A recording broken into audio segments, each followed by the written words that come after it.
Moritz Benyovsky, a name still spoken with reverence in Central Europe. Hungarian nobleman, Polish insurgent, French colonizer, English mercenary, American adventurer. A man whose biography reads more like an adventure novel than historical chronicles.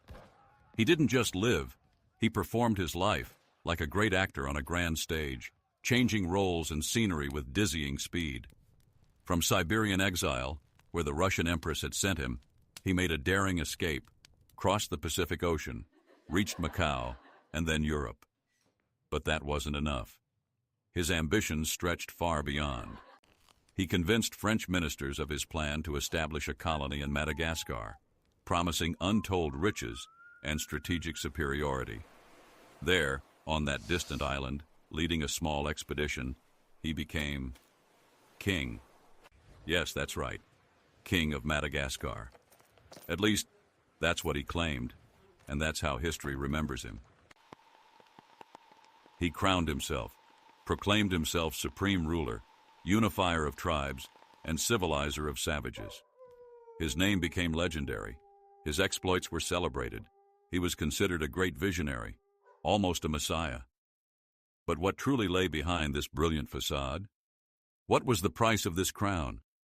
And what happened to the king when his grand designs began to crumble?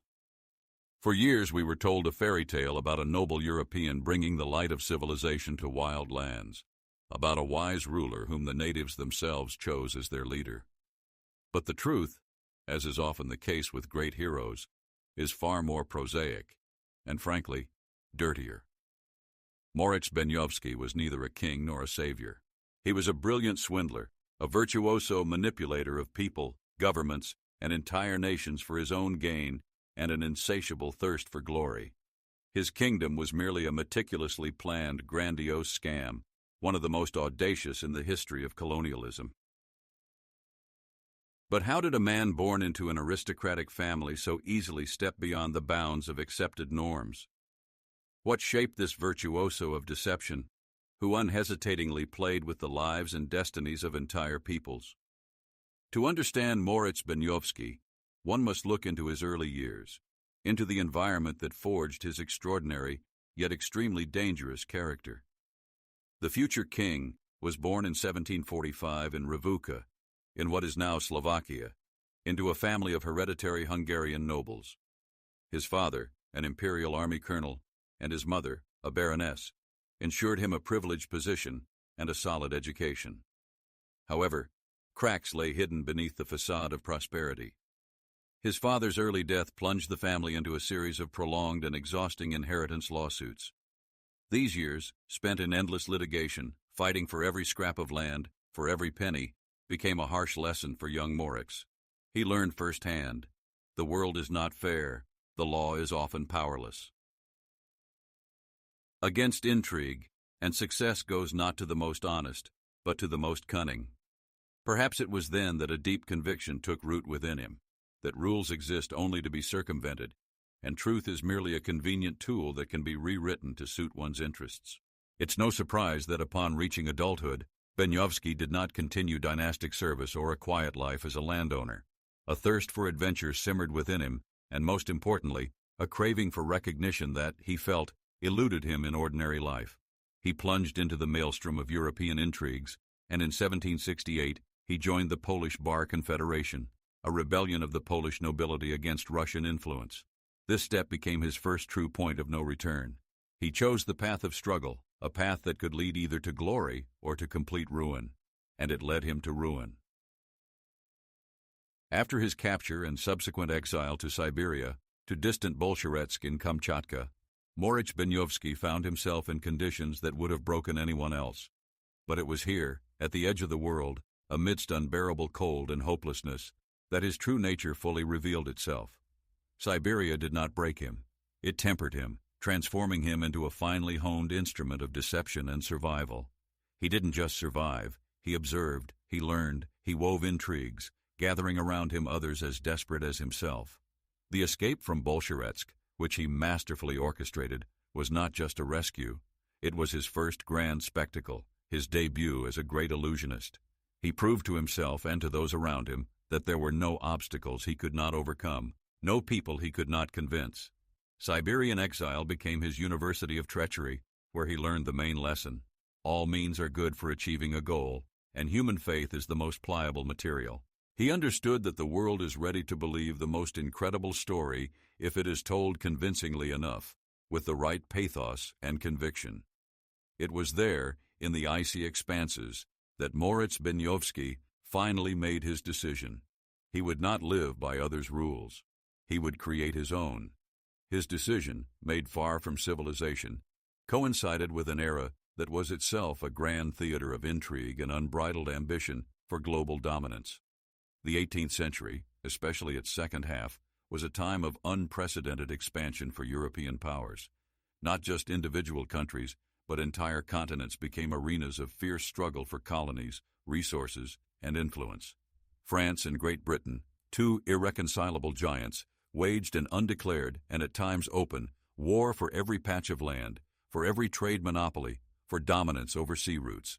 Their rivalry shaped world politics, forcing governments into any venture just to outmaneuver a competitor. In this geopolitical fever, every new island, every unexplored coast promised untold riches and strategic superiority.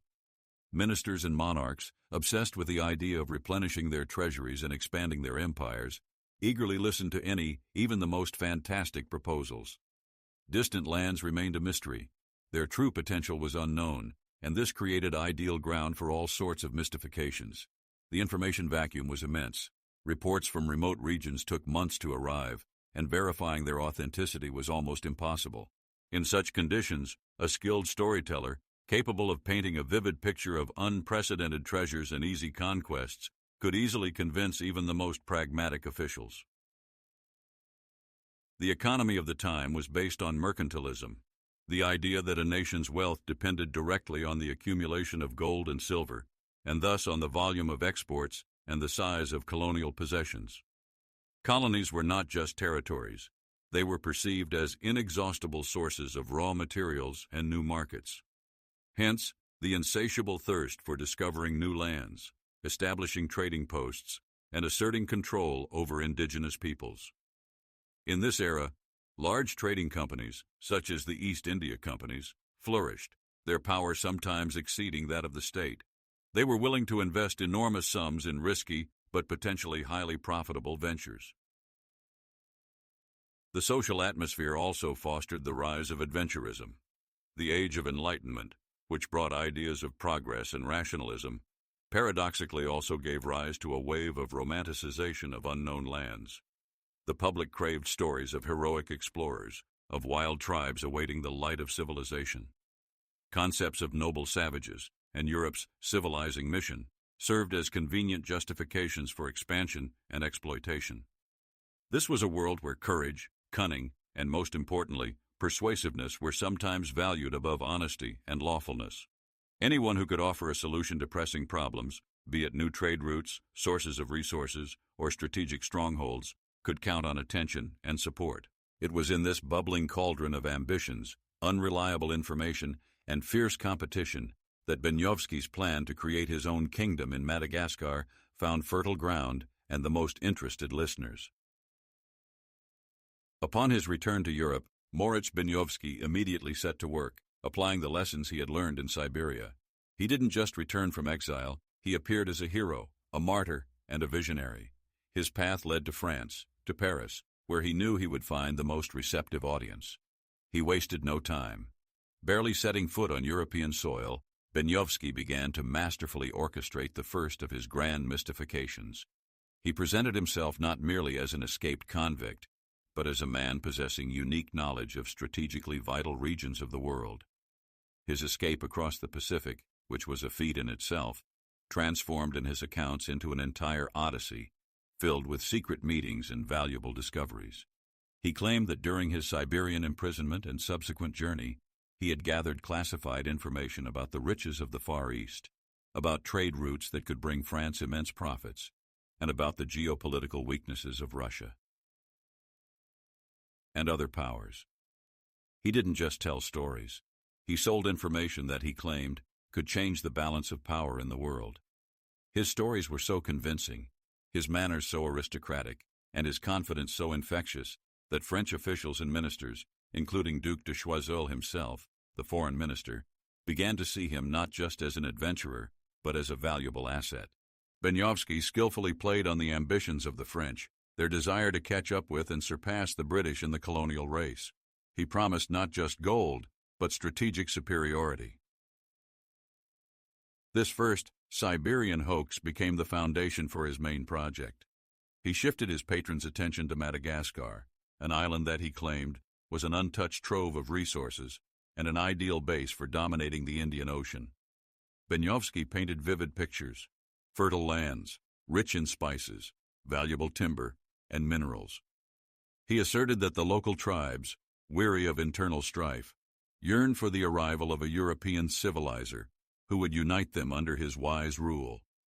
He promised not only commercial benefits, but also the opportunity to establish a powerful military base there, allowing France to control sea routes to India and the East Indies. He didn't just propose a colony, he proposed a kingdom that he, Moritz Benyovsky, would build and lead, acting in France's interests. The French government, enticed by such prospects, and seeing Benyovsky as a man capable of the boldest achievements, provided him with the necessary resources. In 1772, he was granted the rank of colonel, significant funds, and a team of 250 men for an expedition to Madagascar. This was his second most grandiose hoax, the selling of the idea of the Kingdom of Madagascar. He didn't just receive money and ships, he received carte blanche to create a personal empire under the French flag. Benyovsky didn't miss a single detail. He even prepared detailed maps and descriptions of Madagascar, which, as it later turned out, were largely fabricated, based on old and inaccurate data. He promised to teach the local inhabitants European crafts, establish schools, build roads, in short, to bring all the benefits of civilization to the island, transforming it into a prosperous French colony. Upon arriving in Madagascar in 1774, Benyovsky immediately set about implementing his plan, which was characterized not only by its scale, but also by its astonishing cynicism. He was not engaged in colonization in the traditional sense. Instead, he embarked on his third, boldest mystification, the creation of his own kingdom. He did not conquer, but manipulated. He immediately established contact with local chiefs, using a mix of promises, threats, and skillful self-positioning as a powerful European leader, chosen by the gods themselves to unite the island. He exploited an ancient legend about a white ruler who was destined to come to Madagascar. Benyovsky declared himself a descendant of ancient Malagasy kings, specifically arrived to restore the island to its former glory. He held lavish ceremonies, showcasing European weapons and technologies that seemed miraculous to the Aboriginals. He wasn't building fortresses, he was building an illusion. The culmination of his efforts was what he called his election as supreme chief of the Malagasy tribes in 1776. He adopted the title Ampansakabe, meaning supreme ruler, and even signed some kind of treaty with the chiefs, which in essence solidified his personal power. This entire spectacle, staged at the edge of the world, was designed to convince his European patrons of his success and justify further investments. Moritz Benyovsky was not just deceiving governments. He was creating an alternative reality in which he was king, and his lies were truth.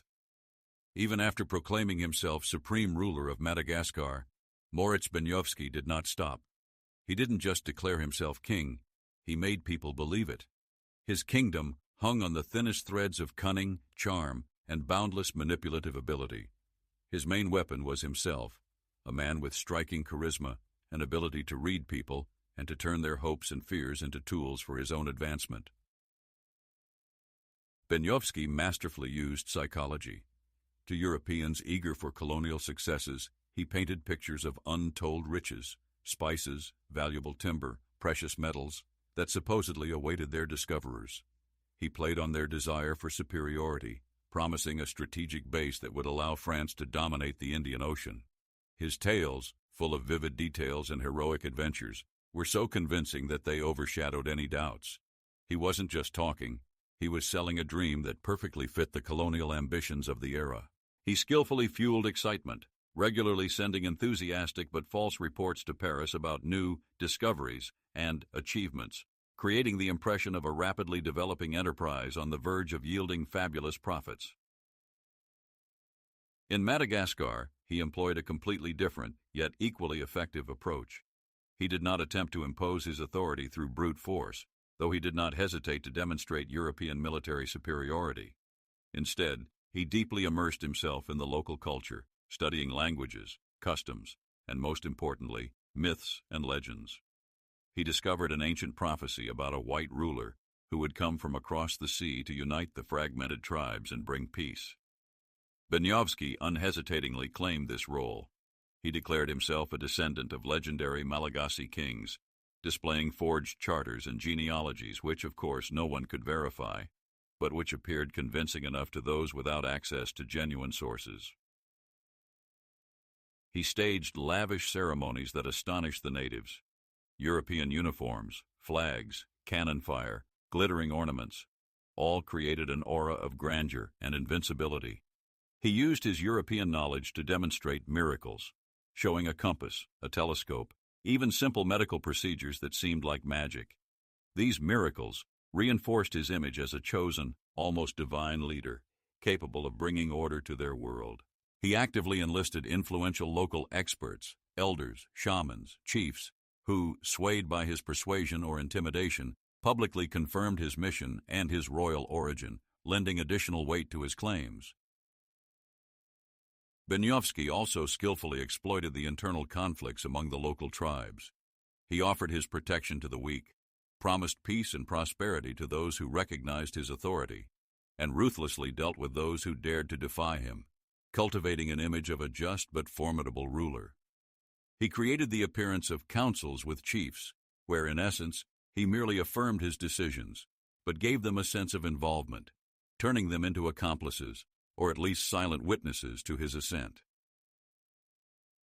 Information control was another cornerstone of his strategy. Letters and reports sent to France were masterfully fabricated. He exaggerated his successes, concealed failures and conflicts, creating an ideal picture of a thriving kingdom that was about to yield fabulous profits. He sent samples of non-existent riches, such as gold dust, which was actually ordinary sand, or precious stones, which turned out to be trinkets. He even sent treaties with local chiefs, seemingly signed by himself or his associates, to create an illusion of legitimacy and confirm his grandiose declarations. His personal adaptability was phenomenal. He lived among the natives, adopted their customs, wore their clothes, ate their food, while simultaneously maintaining European composure and authority. He was a chameleon, capable of changing his masks depending on the audience, always remaining convincing. He wasn't just playing a role, he was that role. So deeply did he immerse himself in the persona that he might have begun to believe his own lies.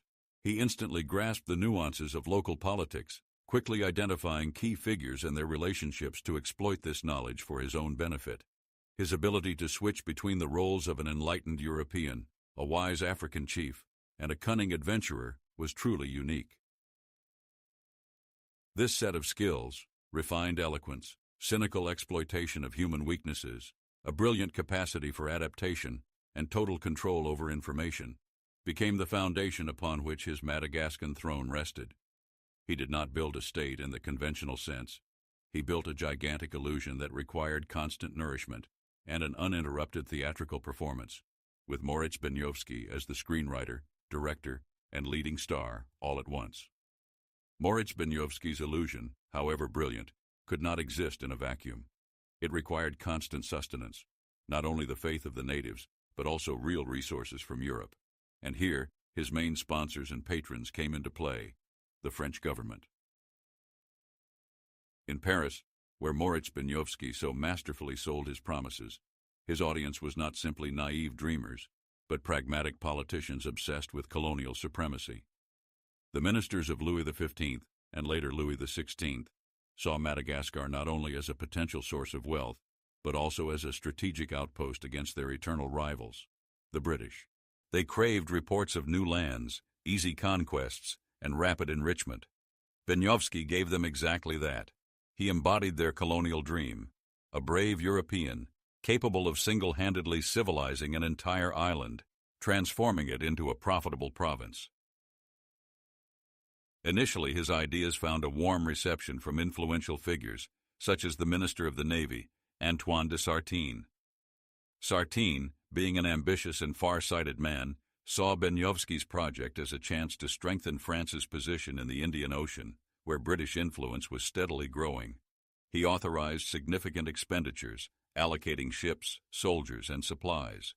Benyovsky skillfully played on these expectations, sending letters to Paris full of enthusiastic but entirely fabricated reports about the construction of cities, the discovery of gold and silver deposits, and the unquestioning obedience of local tribes. He even sent samples of non-existent riches, fake jewels and minerals which, despite their dubious nature, only fueled enthusiasm in the capital. However, not everyone in the French administration was prepared to blindly believe in fairy tales. Standing in Benyovsky's way was a serious and, crucially, real antagonist. The French colonial administration on nearby islands, primarily Île de France, now known as Mauritius. The governor of Île de France, Charles-Louis d'Arsac de Ternay, was an experienced and tough bureaucrat who had managed French possessions in the Indian Ocean for many years. He and his officials regarded Benyovsky with deep suspicion from the outset. They saw him not as a visionary, but as a dangerous adventurer whose actions could undermine already established, though not always successful, relations with local tribes, and even worse, divert resources from their own more pragmatic projects. Ternay did not hesitate to send Paris truthful but highly inconvenient reports about Benyovsky. He reported on the king's excessive expenditures, his conflicts with the Malagasy, and the complete absence of any real trade results. While Benyovsky wrote of a thriving kingdom, Ternay described chaos, unrest, and the disillusionment of the local population. He pointed out that Benyovsky was not building a colony, but merely squandering the treasury on lavish, pointless ceremonies and personal enrichment. These reports created a serious rift within Parisian cabinets. Some ministers continued to support Benyovsky, believing in his potential or unwilling to admit their mistake. Others, influenced by Ternay and other critics, began to have doubts. The conflict between the king of Madagascar and the governor of Île de France escalated into a veritable bureaucratic war. Benyovsky accused Ternay of sabotage, envy, and incompetence. Ternay, for his part, demanded Benyovsky's recall, calling him a swindler and a threat to French interests in the region. This war of dispatches and intrigues exhausted the treasury and frayed nerves, but yielded no real results. Ultimately, under the pressure of contradictory reports and rising costs, the French government began to lose patience. They dispatched a special commission to Madagascar to verify Benyovsky's activities, which foreshadowed his imminent downfall. The illusion, so long and carefully constructed, began to crack under the weight of undeniable facts and relentless reality.